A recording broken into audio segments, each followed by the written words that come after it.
Welcome back for another workout. So today we are looking at a deadlift and pressing day.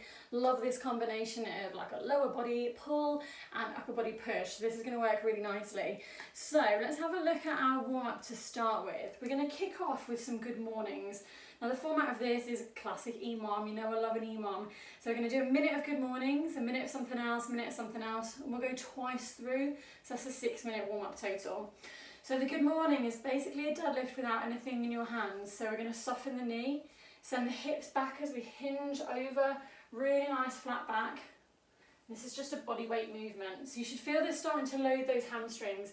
If you're feeling nothing in the hamstrings, probably because this is happening. So just make sure that back's super flat, looking for a vertical shin.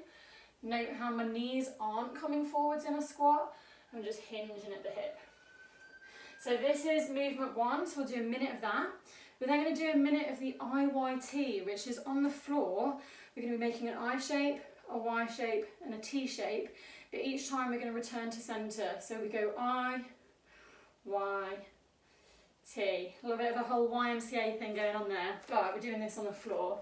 So I'll show you. On your bellies, look at the floor so you're not craning your neck. If you can, let's lift those thighs off the floor. So I, arms in, Y, punch the wall, and T. And we're just moving through that for a minute. Final minute is going to be down dog toe touches.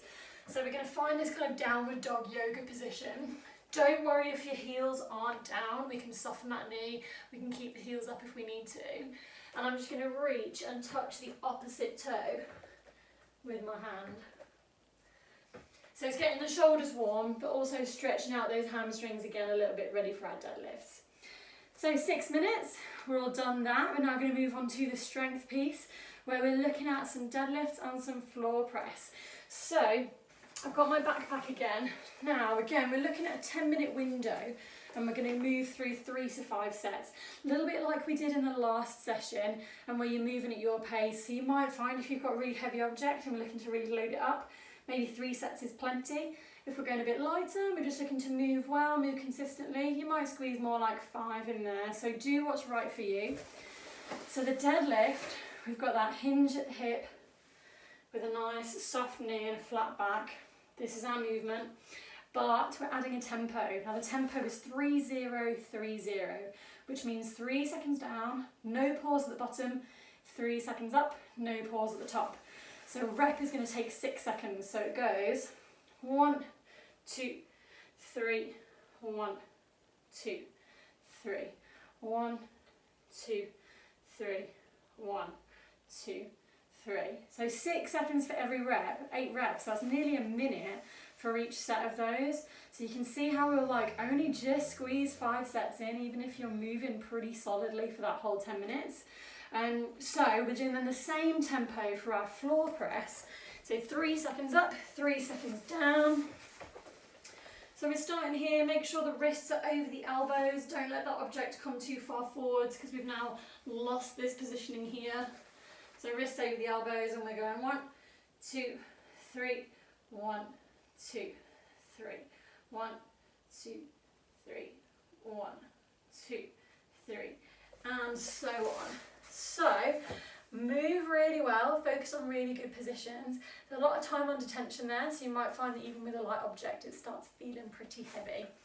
Alright, into our workout. Bit of an interesting one today. We've got a sandwich, and we're going to start with some bear turnovers. So bear position is here. You guys will probably remember the bear crawl. What I'm going to look to do is turn over to this crab position, and then again to get back to my bear. So that's 1 rep. So I'm going to move back. There we go. Just going to smoothly move through these. So we're going to do that for a whole minute. The good news is you then earn yourself a whole minute's rest. And the main kind of meat of our sandwich of the workout today is going to be an AMRAP. We've got 5 press-ups. Now we're looking for something that's easy to moderate here.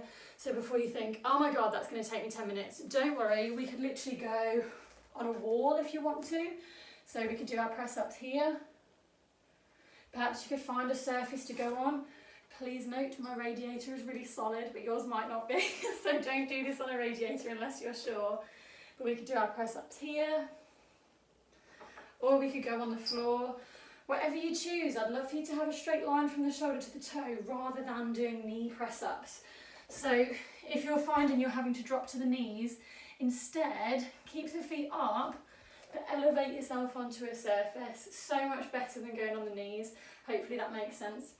So you're going to do 5 of those press ups at a pace and a level that is challenging but doable for you.